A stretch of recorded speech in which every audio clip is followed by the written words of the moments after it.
بسم اللہ الرحمن الرحیم۔ حضرت سعید بن مسیب رضی اللہ عنہ سے روایت ہے کہ آپ نے ایک واقعہ بیان فرمایا حضرت حکیم لقمان کا۔ حضرت حکیم لقمان نے اپنے بیٹے کو کہا، اے میرے بیٹے، جو مصیبت تجھے اللہ تعالیٰ کی طرف سے آئے اس کو اپنے حق میں بہتر سمجھ، اور یہی سمجھ کہ وہ تیرے حق میں بہتر ہے۔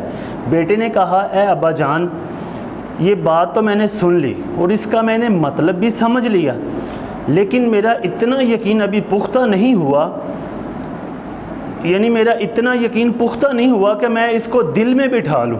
تو حضرت حکیم لقمان نے فرمایا، اے میرے بیٹے، اے میرے نور نظر، اللہ تعالیٰ نے اس دنیا میں وقتاً فوقتاً انبیاء علیہم السلام مبعوث فرمائے۔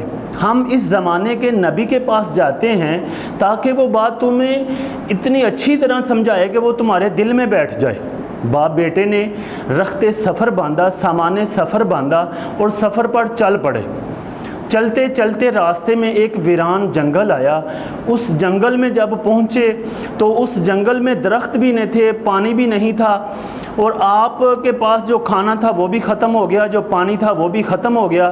جب بہت گرمی ہوگی، جب آپ دونوں کے باپ بیٹوں کے کھچر بھی تھک گئے تو پیدل چلنا شروع ہو گئے۔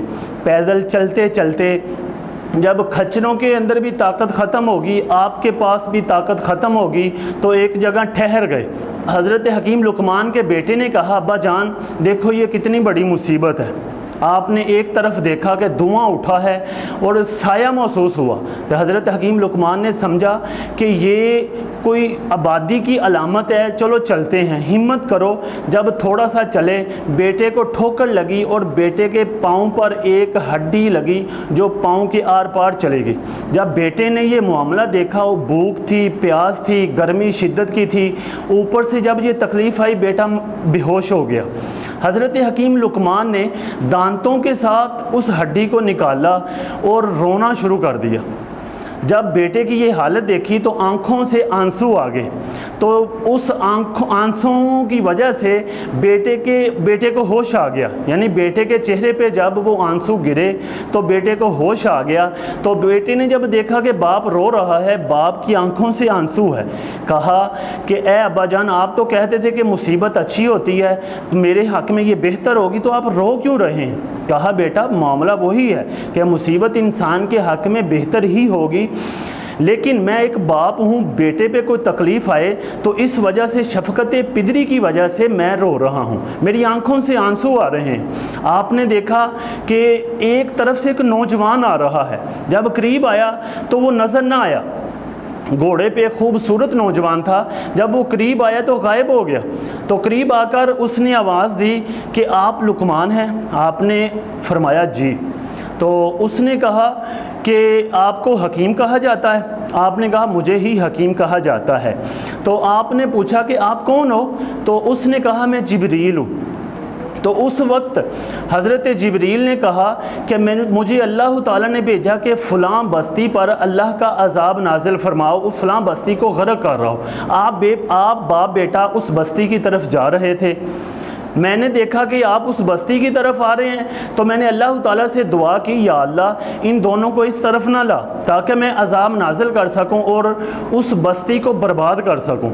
اور اللہ تعالیٰ نے آپ کو روک لیا، آپ کے ساتھ یہ معاملہ ہو گیا، تو میں نے اس بستی کو برباد کر کے اب واپس آ رہا ہوں۔ تو حضرت جبریل علیہ السلام نے حضرت حکیم لقمان کے بیٹے کے پاؤں پر ہاتھ پھیرا تو وہ بالکل ٹھیک ہو گیا۔ حضرت جبریل نے ان کے برتنوں پر ہاتھ پھیرا، وہ بھی بالکل ٹھیک ہو گیا، اور ان کے کھچروں پر ہاتھ پھیرا، وہ بھی بالکل ٹھیک اور توانا اور طاقتور ہو گئے، اور ان دونوں پر ہاتھ رکھا، حضرت حکیم لقمان اور حضرت آپ کے بیٹے پر، تو اس ہاتھ رکھنے کے ساتھ ہی آپ گھر پر پہنچ گئے۔ ان کا مسئلہ حل ہو گیا تھا کہ جو مصیبت آئے وہ اچھی ہی ہوتی ہے، جو مصیبت آئے وہ انسان کے حق میں اس طرح بہتر ہوتی ہے کہ کوئی بڑی مصیبت سے بچانے کے لیے اللہ انسان کو چھوٹی مصیبت عطا کرتا ہے، جس طرح اللہ تعالیٰ نے قرآن مجید میں فرمایا ان مع العسر یسرا، کہ ہر مصیبت کے بعد، ہر مشکل کے بعد آسانی ہے، لہٰذا مصیبت کے وقت گھبرانا نہیں چاہیے، صبر کرنا چاہیے۔ اگر انسان مصیبت پہ صبر کرے گا تو اجر پائے گا۔